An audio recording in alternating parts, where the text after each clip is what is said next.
BN সাহেব আপনি বড় চালাক চতুর নারী, এত কাছে আসি তবু ধরিতে না পারি।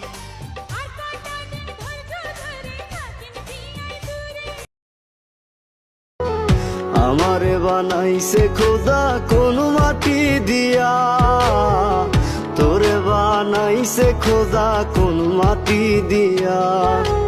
এক মাটিরই তৈরি দুজন, যদি বলি মন মহাজন তবে কেন সাদা কালো রং।